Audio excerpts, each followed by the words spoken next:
تهران اومدیم ما. خیلی جذاب بود، مسیرش خیلی قشنگ بود.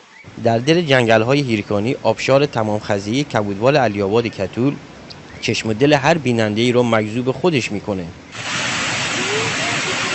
بزرگترین آبشار تمام خزایی کشور هست و ما اینجا دوبار اومدیم و میتونم بگم که بسیار لذت بردیم از این آبشار. بهترین آبشاری بود که تا الان دیده بودم. مسیر ارتباطیش بسیار مسیر خوبی بود. این آبشار همه ساله میزبان گردشگران و طبیعت دوستانه. استان کرمان، شهرستان مشهد اومدیم اینجا. آبشار خیلی زیبا و مناسب فرد بود. از شهرستان نیشابور تشریف آوردیم اینجا که تعریفش قبلا زیاد از اینجا شنیده بودیم. اولین بار میام اینجا، خیلی خوب بود. آبش خیلی یخ بود، اصلا حال میداد.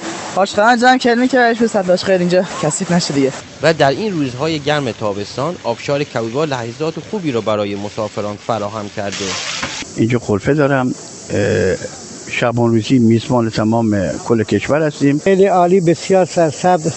برای مسافران که دوست دارن همیشه تشریف بیارن اینجا رو حتما یه نگاهی بندازن. سالانه حدود 500,000 نفر از این پارک جنگلی و آبشار تمام خزیه‌ای که در ایران بی‌نظیر هست دیدن میکنن. در این پارک جنگلی امکانات اقامتی و رفاهی خوبی شامل آبخوری، سرویس بهداشتی، نمازخونه و فروشگاه‌های عرضه محصولات صنایع دستی تعبیه شده. اگر قصد سفرهای تابستانی رو دارید، آبشار تمام خزیه شهرستان علی‌آباد کتول بهترین مقصد گردشگری برای مسافران است.